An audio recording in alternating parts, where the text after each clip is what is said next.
Shalom, Yasharala. I want to give infinite honors to Yahweh, Bahashem, Yahweh Shai. I want to give double honors to the apostles of Great Millstone. And salutation and greeting to you, sincere Akim, pushing this truth across the four winds with all fear and trembling. My fellow laborers in Yahweh Shai. All right, I'm going to do this sit down about reincarnation. It seems to be the topic of the day. So if you're the watchman on your watch post, you keep up with the current events in Yasharala amongst the hopeful elect, man. And you got the Most High got us tearing down strongholds that have had our people in derision. All right, He got us moving mountains spiritually, man.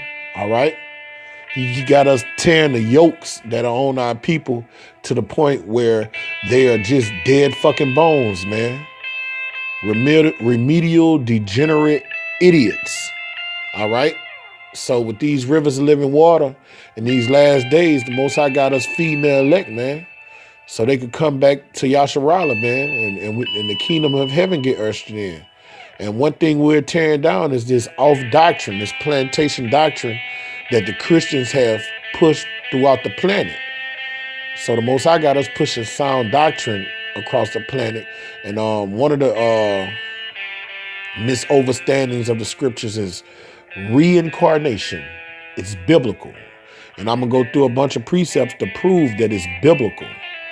According to 1 Timothy, the 4th chapter, the 1st verse, the Most High said in the last days that doctrines of devils will be ran rampant. And that was put on our people when we were brought over here on cargo slave ships. The master had a bullwhip in one hand and a Bible in the other hand, and he taught us Christmas. He incorporated Christmas into the Holy Scriptures and Easter. All right, he incorporated heathenistic practices into our doctrine. Okay, so now we're tearing it down because it's a stronghold that have our people. They believe in Dante's Inferno. All right, this mystical, spiritual fire that will burn your soul forever, when the scriptures tell you that your spirit is made from fire. Okay, it just makes no sense. All right, but without further ado, I'm about to jump into precepts, man. All right, I'm gonna start out with what the Christians use, what a scripture they misunderstand miserably. All right, this is Hebrews 9, chapter 9, verse 27. Let me turn this shit down. God damn. All right, Hebrews chapter 9, verse 27. And it is appointed unto men once to die, but after this, the judgment. All right, this is for another topic. The judgment is not you going down to hell in Dante's Inferno, because hell is a state that you're in. All right, when you're in a bad predicament, when you're in slavery. All right, when there's no hope, that's hell. Let me give you an example of hell. Fuck it. It's all about edification. And excuse my French. I know we got brothers, the hopeful elect coming in. Still got them westernized garments on, so excuse my French. All right. I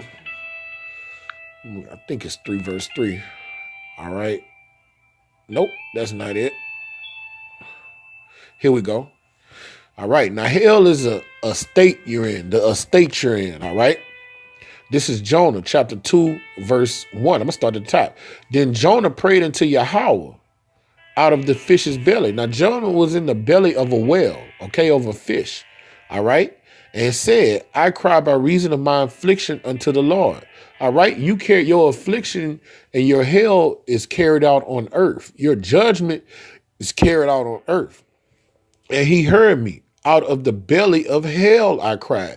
He was in a lower state. He was in a bad estate. Where he was in the belly of the whale, he didn't have no hope. Okay, and thou heardest my voice. All right.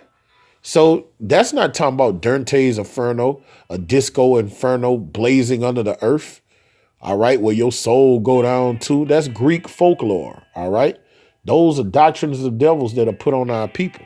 All right, now back to the regular scheduled program. So once you die, I'm gonna show that how your judgment is carried out. Okay, so I'm gonna go to The book of Samuel, 2 Samuel. I'm going the wrong way. 7 verse 14. Okay. This 2 Samuel chapter 7 verse 14. The scripture says, I will be his father. Now this is talking about Solomon, and he shall be my son. All right. And it's and if you and for you to get a full understanding of this scripture, we talk reincarnation. Solomon and our great King Yahushua, whom the world eagerly calls Jesus Christ, is the same person. It's the same spirit. It's the same soul. Okay. If he commit iniquity, I would chastise him with the rod of men and with the stripes of the children of men. All right. So when Solomon lived and Solomon went off, all right, when Solomon committed iniquity, he did one of the greatest sins you can do. He started dealing with other gods, idols. All right. He started dealing with the gods of the nations. Okay. So when you read the scriptures, you don't see nothing about Solomon being afflicted with the rod of men. He died of an old age. He died of an old age, okay?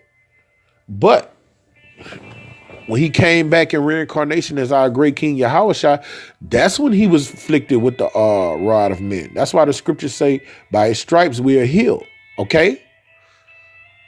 That's when the stripes of the children of men, and he was that was his judgment, the way he was killed when he was Solomon for dealing with the women of the other nations and whoring after their gods. Okay? So Solomon came back as our great king, whom the world ignorantly calls Jesus Christ, and his real name is Yahushua. And I'm gonna give you an example. I'm gonna give you some more examples. Okay? All right. I'm gonna go to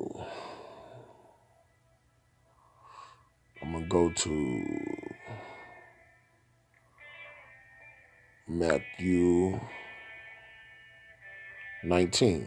Where you at? All right. All right. This is Matthew 19 and 28. And Yahushua said unto them, verily I say unto you, that ye which followed me in the regeneration, when the Son of Man shall sit on the throne of his glory, you also shall sit upon the 12 thrones, judging the 12 tribes of Israel. Okay?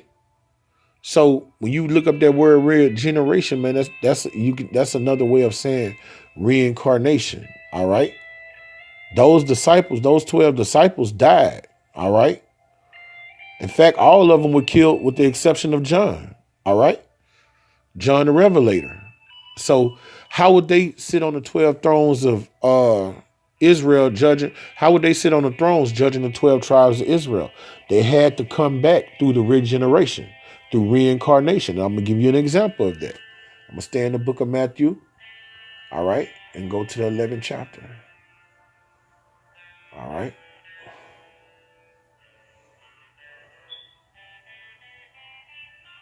This is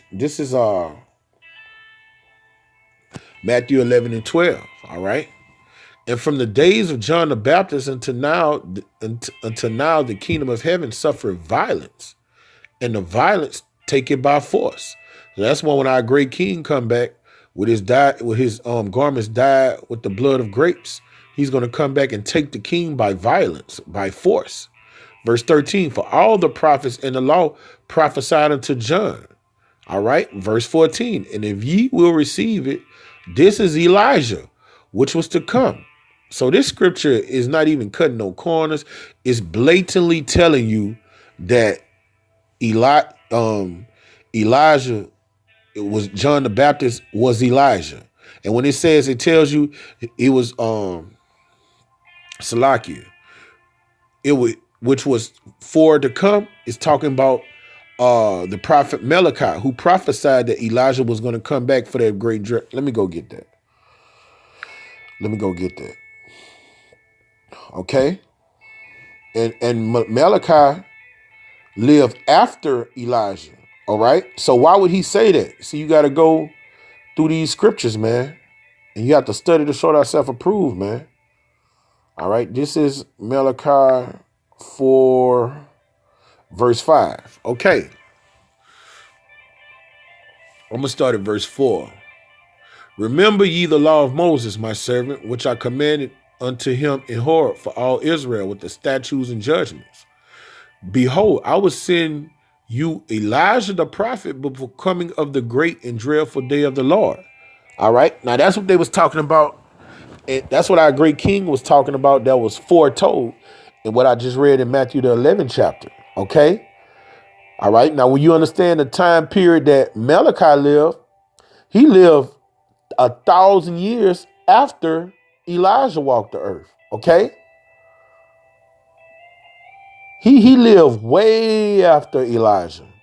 So that prophecy was fulfilled when our great king said that John the Baptist, if you can receive it, is Elijah. See, you come back, a prophet always come back in his lot. All right. The prophets are subject to the prophets. So when Elijah came back, he came back and paved the way for our great king. And he was John the Baptist when he came back. Reincarnation. Now I'm going to go into precept to show the way they thought, those ancient men thought in that day. They knew that reincarnation was real. You could just tell the way they were talking. Because if you read the scriptures that I'm about to bring out with a westernized 20th century mindset, you're going to be like, damn, these guys was crazy. All right. So I'm going to go back to Matthew and go to the 16th chapter, the 11th verse, I think. All right. Here we go. This is what I want. I'm going to start at verse 12. You know what? Yeah, I'm going to start at verse 12. Matthew 16 and 12. Then understood how that he bade them not, then understood they how that he bade them not beware of the leaven of the bread, but of the doctrine of the Pharisees and the Sadducees. All right. Now, modern day Christianity is the Pharisees and Sadducees, man. They teach off doctrines, man. Their doctrines is not sound. Okay. When you believe that there's a disco inferno under the earth, you're living. You're taking heed to the doctrines of the off Pharisees and Sadducees. Okay. Off doctrine. All right. That's Greek folklore, man. All right. Verse 13. When Yahushua came into the coast of Caesarea for Philippi, he asked his disciples, saying, whom do men say that I, the Son of Man, am? All right. Now he go to meet in verse 14. And they said, some say that thou art John the Baptist. All right. Now John the Baptist was dead already. So why would they say that he was John the Baptist? Okay. He was dead. This dialogue, if you understand this dialogue, you can tell that they understood reincarnation. And he says some said Elijah. Elijah was, our great king came 1,000+ years after Elijah walked the planet. Okay? So why would they say he's Elijah? This is a dialogue of people that already have that understanding that reincarnation is real. They had sound doctrine back then. And others, Jeremiah lived hundreds of years before our great king. Okay? Hundreds of years. So why would they say he's Jeremiah? They understood that the prophets come back in their lot. They come back in their lot. Or one of the prophets. You see what I'm saying? Why would they say the disciples have this dialogue? Well, Jeremiah is supposed to be dead. Elijah was supposed to be dead. John the Baptist was dead. So why are they calling Yahushua, who is alive, one of the prophets? They understood reincarnation. Okay. That was normal. In this society, it's not normal because we've been brainwashed and whitewashed by the so-called white man's philosophies and his teachings. All right, now we're here to take the scales off our people's eyes and pour eye salve on them, like the book of Revelation, the 3rd chapter say, so our people could hear and see. Okay? So they understood reincarnation. All right, so I'm going to show you why they asked that question, that he was one of the prophets. Let's see what the scriptures say in the book of Daniel. Okay? This is Daniel, Salakia, 12 and 13. I'm gonna start at verse 12. Blessed is he that waiteth and cometh to the 1,305 and 30 days. Okay. But go thy way to the end be. He's talking about the last days. He's telling Daniel, go about thy way to the end be, thou shalt rest. All right. When you die, you go back into the spirit realm. The book of Ecclesiastes, the 12th chapter, I want to say, says to be absent from the body is to be present with the Lord. So you go into paradise, you go into Abraham's bosom. The spirit goes up. It does not go down into the ground and into some disco inferno, all right, a hell, all right, as is this modern society, what this modern society's meaning of hell is, okay? And stand in the light in the end of thy days. So that's what they were talking about. Daniel was going to come back in his light in the end of the days. That's why they were saying, is that Elijah? Is that Jeremiah? Is that one of the prophets? Because the prophets come back in their light through reincarnation. I'm going to give another example. Okay. I'm going to go to Revelation 10 and 10. All right. And I took the little book out of the angel's hand and ate it up. And it was in my mouth, sweet as honey. It's talking about these scriptures. And as soon as I had eaten it, my belly was bitter. Because when you get these scriptures, man, when you find out we're the true children of Israel of antiquity, the promises and the covenants are for us. Salvation is for us. We're going to rule over these nations. It's sweet going in your mouth. But when you get in your belly and you see these nations ruling over us, our people at this downtrodden lower state in hell, the real meaning of hell, we're in hell, it becomes bitter because when you're living in a world full of lies and you know the truth, it's going to vex your spirit, man. It's going to vex your mind. So it becomes bitter. All right. Verse 11. And he said unto me, thou must prophesy again before many peoples and nations and tongues and kings. John the Revelator died as an old man on the island of Patmos. All right. An old man. He was the only disciple that didn't get wet. All right. Now, where in history or in the scriptures that he prophesied about the book of Revelation that the Most High gave him the vision? When he wrote the book of Revelation, he didn't even understand what he wrote. This understanding was given to us in these last days, seconds, and time. John the Revelator is prophesying right now. He's been prophesying in these last days. Okay. He's been prophesying in these last days. He's back in his light, like the scripture in Daniel say. Reincarnation is biblical, man. Lord willing, we of the elect, we are some of the prophets of old, man. We're back in our light doing what the prophets of old did. Before a kingdom is taken down, they prophesy. Hold on, let me bring it out. Jeremiah 28, verse 8.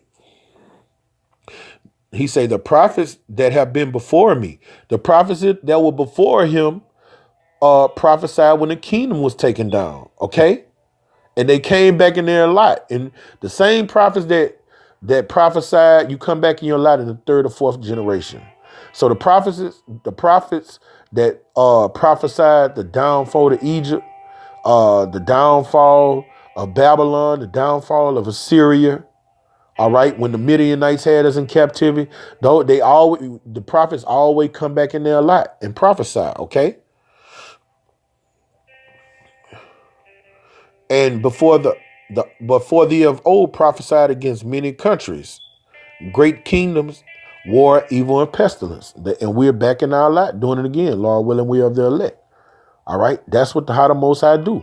He regenerates. He brings those men back in their lot, because when he created all of the souls, he's not making fresh souls. When babies come back in the world, he's making new souls. In fact, let me get that. Let me go to that. Let me go to Genesis. I'm gonna go to Genesis 1 and 31. All right. All right. I'm gonna start at verse 27. All right. Genesis 1 and 27. So the Most High created man, and you know when they say God, it's talking about the Alahayim when you go into Hebrew. So that's Yahweh Shine, the angels. All right. So so the Most High created man in His own image. In the image of the Most High created he him. Male and female created He them. All right. Once He created all those souls, all those spirits, that was it. He didn't make no more spirits. You're not going to find no scripture to back that up. He created them at one time. Okay. All right.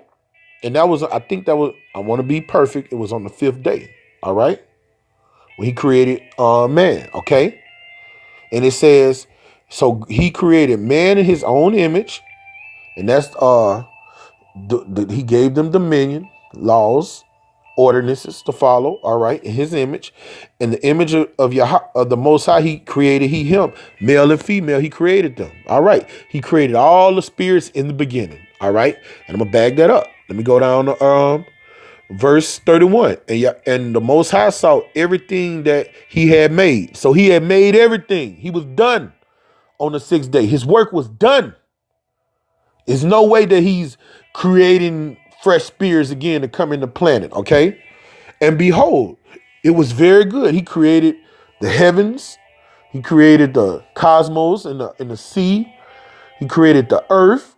He created the fowls of the air, the beasts of the field, the fish of the sea, and He created humanity, all right?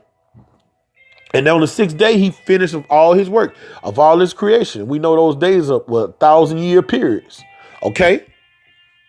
And He said it was good after He created everything.